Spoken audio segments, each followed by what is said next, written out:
Hey yo, what's going on guys, it's your boy Mari here, welcome back to the channel, and for today's video, we're going to be doing a breakdown, of the first episode of Journey to the Ancient Land of Moruga, discussing some of the original ideas that I had before, and then what they eventually turned into, due to me not knowing a lot about animation and all this stuff, because I'm currently kind of in the process of learning all these things, so as I go along, I learn and I add my knowledge to the projects that I'm doing. So before I get into the video and start breaking down some of the scenes and then the visual effects, some of the visual effect shots and how they evolved to being the final shots that they were, I just wanna just address something. I know somebody had recently asked me if I'm doing any more of the episodes of the Journey to the Ancient Land of Moruga series. To answer that question, yes, I'm doing more episodes, but currently, as I addressed it in a previous video that I did, it is taking a bit of a time because I don't really have much people on the production team. I don't really have anybody on the production team besides myself as for post-production and all these things, so it is really difficult to kind of do all those stuff by myself. But that is basically but that is only until a couple friends of mine get some time on their hands where they could come help and help build on the project and speed up the process of all the editing and everything. So yeah, but yes, I am doing more episodes, and the Lost Island is actually the first of 7 episodes, because the Journey to the Ancient Land of Moruga series was actually planned, or is actually planned to be a mini-series on the channel, but it was originally intended for partaking in the Trinidad and Tobago Film Festival. But seeing that the first episode of the series was sort of rejected based off of it not having much Caribbean folklore, or it not being I don't know, connected to the Caribbean diaspora, I'm not going to push for the idea of any of the further episodes towards the film festival. So all of the episodes will be released on the channel, but I have to take my time to edit it and all these things, so that's why it might be taking a bit longer than some of you might be expecting it to be released. But don't worry, I have a lot of great plans for the channel moving forward, and especially the series. So yeah, but the first episode was titled The Lost Island, and as I said, it is one of 7 episodes, and the second will be The Sunken Kingdom, to which Perseus would continue his journey of uncovering the truth of the world that he is called to, and what is actually beyond, I don't want to give too much away, but what is actually beyond the everything that he's been told so far in the story that is shown in the first episode. So as I said, the first episode was titled The Lost Island, the second is The Sunken Kingdom, the third is titled The Ancient War, which will tell the story of the world that was before, prior to Perseus's entrance into that world. And after that, the fourth episode would be titled The Land of the Dead, to which Perseus would also continue his journey, not giving anything away. And the fifth episode would be The Untold Truth. The sixth is The Son of Prophecy, and the seventh would be The Journey's End. So I really wanted to do more episodes than just 7, but I wanted to keep it to a bare minimum, seeing that it is just me on the production team right now, and I don't know for how long going forward, and I don't want to hold up on the project and stop at any point in time to I don't know, to wait on people to come into assist, even though I think that would be better. But knowing me and knowing how much I would admittedly say that I procrastinate, I don't think it is a good idea to stop working on the project. So I would just continue doing as much as I could, and as soon as my friends are able to pitch in and get their ideas in and start or get come and start assisting in post production, like they would pick up from there. But as for now, I'm planning to move straight ahead, doing as much as I could on my own and bringing this idea to life. So yeah, with that being said, let's go into the breakdown of the first episode of Journey to the Ancient Land of Moruga. So the episode begins with this nightmare sequence that wasn't in the original story, but I changed it because it kind of felt more in line of what of the idea that I wanted to put out. And so but originally I intended for the instead of it being him having a dream of an unknown world and something this kind of scary, it would have been of an accident of him losing his parents, and then that leads to his sort of like depressive state that he's in. And so but it eventually got changed based off of like after finishing writing all the story and everything, and I felt as though like it was kind of out of place, like it wasn't the best thing to have at the beginning of the story. So I changed it with the kind of jump scare sort of dreamer, right? And the story kicks off where Perseus starts narrating his life and everything, and talking about how miserable he sort of was before his encounter with the amulet of Morock, which he would eventually find at the beach. So just breaking out a couple shots here. This first scene of this is actually a place called Grand Shimen in Moruga. The most all of these locations are shot, like all of these scenes are shot in Moruga. So I just wanted to kind of like change up the environment and make the place look different so that people from Moruga could recognize and say, okay, yes, this is Moruga, but somebody from outside or like from a different country would know where it actually, like where that actually is now. And it kind of sells the whole story, and it fits into the look that I was actually going for, that city sort of urban kind of look now, right? The shots that follow are basically the same. So onto Perseus' encounter with the amulet of Morock. I don't want to give too much away of this, but this is actually I want to explain how he was actually able to find it and how the amulet itself was on the beach at that point in time. But I can't do that without giving away stuff in the story now. So you guys would have to wait until the other episodes come out to understand why that amulet was there. But I could see that the reason why the amulet activated was because it sends Perseus nearby. He picks up the amulet of Morock and proceeds to take it home and leaves it on the dresser. And okay, this is something somebody asked me. Had he held it any longer, would it have teleported him to the Lost Island? And that is yes.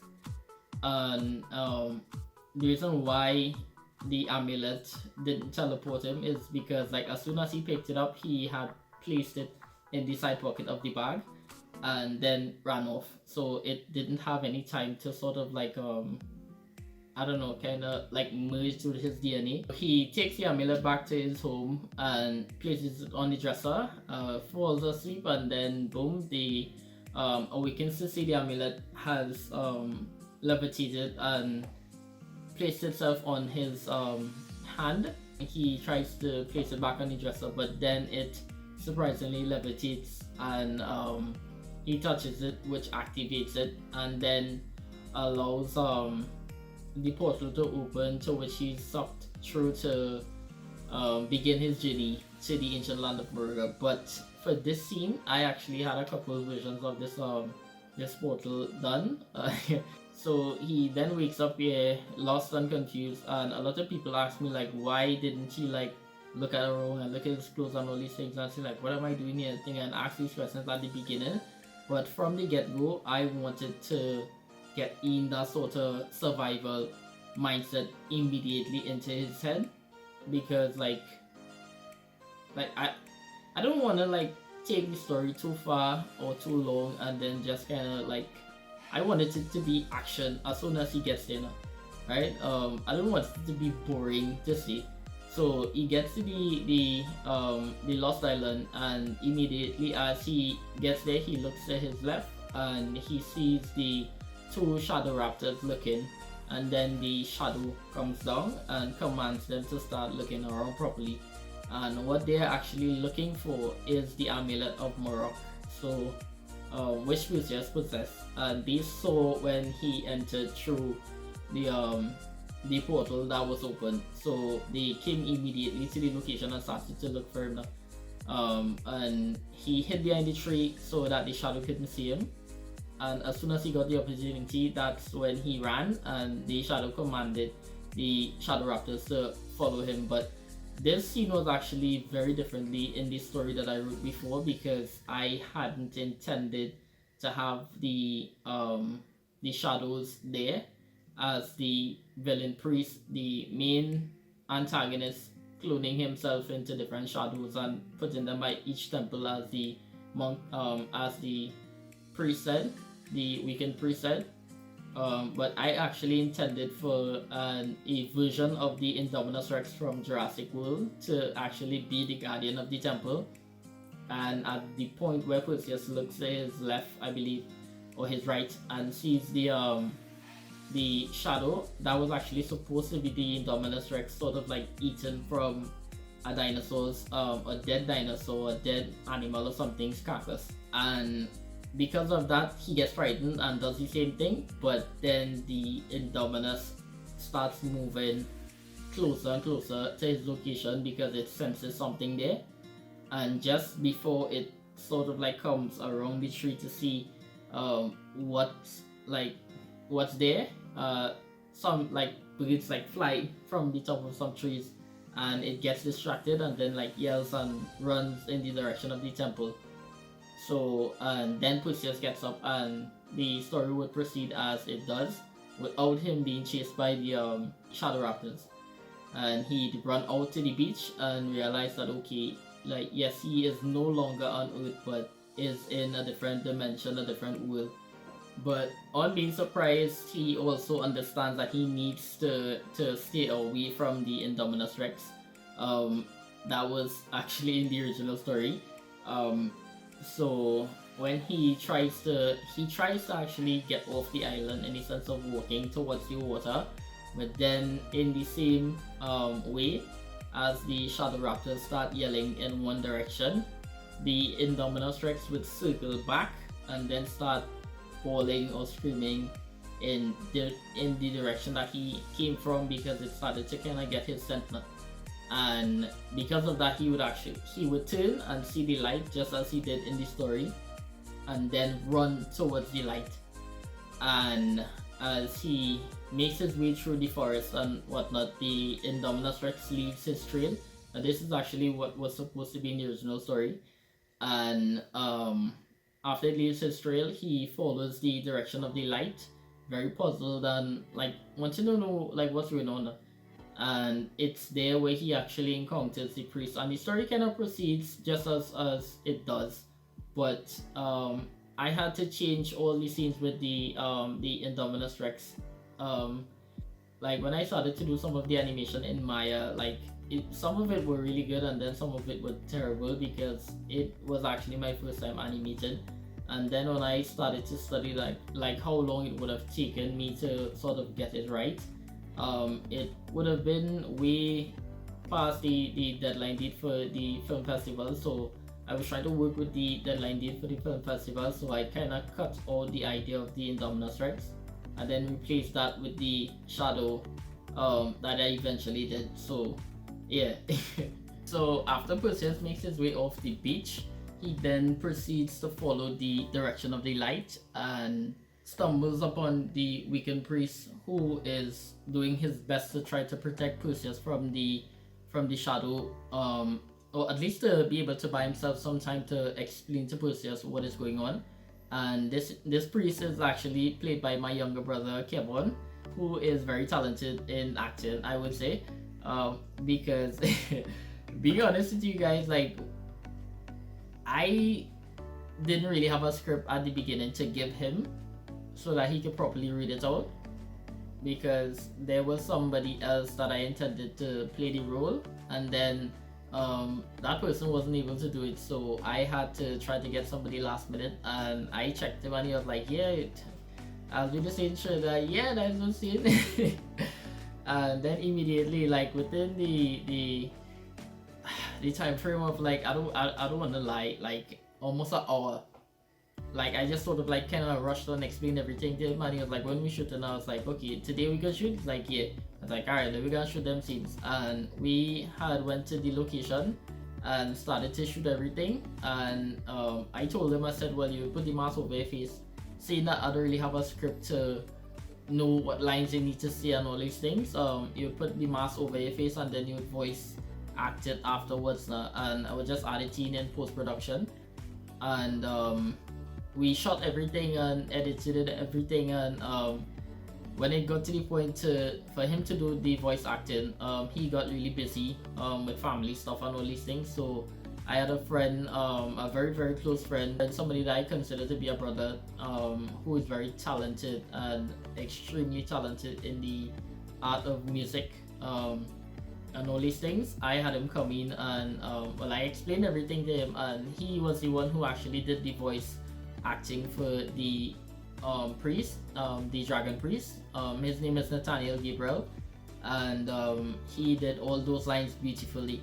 One line that I always, like, if I catch myself like looking over the episode, like watching over the episode, one line I would always listen to is after the Chaos Eater falls from the sky onto the ground, where he says, "Rise and defend yourself, delegators." Arise and defend yourself, Perseus, or something along those lines. Like every time I hear that, it sort of gives me chills, yeah. Yeah, because it is like so well done. Like, Iman is a boss. So the story gets to the point where Perseus encounters the priest and has the conversation with him, and the priest sort of explains everything to him. Not fully everything, but just what he needs to know, or at least what the priest thinks he needs to know for the story to advance. And without asking any questions, Perseus immediately sort of realizes that, okay, he doesn't really have much of an option, right? Because he has no idea where he is. He doesn't know how he's going to get home, and he just met this man in the middle of a forest that sort of protected him from danger, which he wasn't really aware of, because he couldn't tell that the shadow was already on him, right? So he just sort of like made up his mind to just kind of go with the flow of everything, and attempt to reach to the temple safely and take the gem from the temple in order to free it from the grasp of the darkness, as he was told. So he proceeds. The story proceeds where he makes his way to the temple, encountering the shadow raptors, which he quickly sort of evades, and then gets to the point where he is like just a little distance off from the temple, but then encounters the shadow. And this battle sequence, as I said, this was also one of the things that I had to kind of like take out the original ideas that I had, because as I said, with the previous version, I was actually planning to put the Indominus Rex in there and have this sort of like a kind of where some scenes where Perseus is like running and it's like chasing behind him and like biting and stuff behind him, and he's like running under logs and all these things, very cinematically shot and done. But when I started to shoot it, I shot like about 2 scenes like that, and then I took it into the program in post-production and started to edit. And as I said, I started to animate, and then I realized like, wow, this is going to take a long time. So, and I couldn't afford for it to take that amount of time, because I wanted to be done in order to present the project to the Trinidad and Tobago Film Festival. So I kind of scrapped all the ideas. And a day I was on the phone with my girlfriend and we were talking, and she brought up a video that I did with my younger brother Kevon as well, where we did on the beach like a Mortal Kombat sort of fighting video, but it was done with the two dominant political parties of our country, which is the PNM and the UNC. And I was like, I wonder if I take this idea and add in like the adding like a sort of phantom adding like a sort of phantom ghost kind of thing that the shadow that the corrupted priest made of himself, and it's sort of like commanding the dinosaur to sort of attack and all these things. So I tried like a couple versions and variations of the idea until I just kind of settled with the final product, which is Perseus battling the shadow. And yeah, it's like I really love the fact that it is like really ever so often you get to see videos that or at least fighting videos that sort of like replicate the fighting style of like the old Mortal Kombat games, which is like 2D, and the old Street Fighter games. Being honest with you guys, I'm kind of old school when it comes to those things, so I really wanted to bring back that sort of vibe, that sort of energy, that sort of visuals now, and implement it in the story, so that so that old school gamers and people who are actually in that field or people who love gaming and all these things could actually relate to it now, so that is why I did the fighting sequence like that. And I know that these scenes are not actually fully, like, they're not actually perfect. They're perfect for me, like, I'd be lying. Okay, so they're not actually perfect because I would name out like one of the flaws that this scene has, and that is the background sort of like moving. If you watch it carefully, you'd see the background sort of moving, the foreground sort of moving, and the background staying still. And that was because like it was very difficult to track the camera of the foreground and sort of like I don't know, set it to the motion of like being still to the background to keep it like, I don't know, as like one fluent scene now. Because the laptop that I'm using isn't really a new model laptop, and it was burning down. Like, I'll be honest with you, that was burning down like midway through rendering half of these scenes. And I remember rendering like a 40 seconds clip of like I think it was the second round, the beginning of the second round, and that thing took almost 24 hours, like a complete 24 hours to render. And I had to just leave the laptop there and just allow it to render. So after it took that long, I was like, wow, I thought I could actually go back to, and I actually attempted on a couple of occasions to go back and try to like re-edit it and to like stabilize the background, but it wasn't really working that well. And as I've said, at the time I was sort of like working with the time limit of the Trinidad and Tobago Film Festival, so I just wanted to get everything done and submit my project to the festival so that they can have time to review it and all these things. So I really didn't want to miss the deadline date, so I just in a sense rushed to put everything out there. And due to the hardware limitation, my hardware limitations, I couldn't really, even if I wanted to, attempt to even go back to try to stabilize the background a bit now. So like that is actually one of the faults of these scenes, which I know a couple of you would notice. So I do apologize for that. But I would say the intention is to, after the series is completed, after all the episodes is released singly, I would do a compilation of all of them together and tie them into and make them all like one movie. So I would join all the episodes together like a continuous film. When I go back to edit and to, as I said, join them all together, I would work on all these simple things and brush up on things that I think needs to be brushed up on, as pertaining to visual effects and all these things. So I just ask that you guys have a bit of patience with me and kind of understand the situation that I'm currently in as pertaining to, as I said, hardware limitation and equipment limitation and all these things now. So yeah,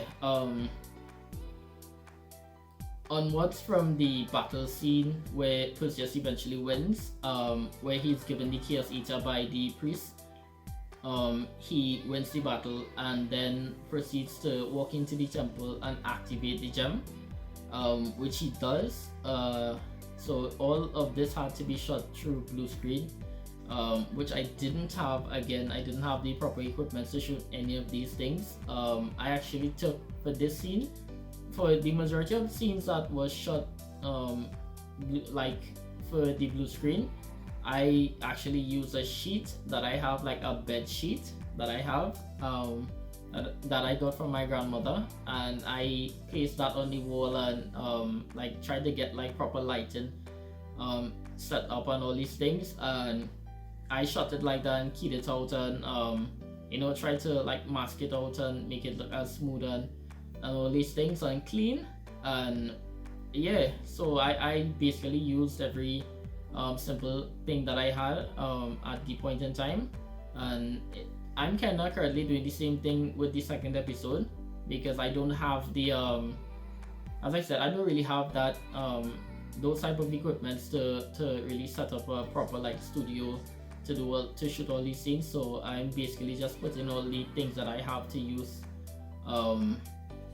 towards the project. So yeah, Perseus proceeds to climb the temple stairs and walks into the temple, where he then activates the gem and it marks him. Like for this particular scene, I didn't want to add it in, but then after like giving it some thought, I was like, okay, yes, I think I would add it in, because I want to explain something like at a later date as pertaining to the gems and Perseus himself. So I'm not going to give away anything, so you guys would have to wait until like the future episodes come along to see what I'm talking about. And then you can come back to this video and be like, oh, so okay, yeah, that what you were talking about.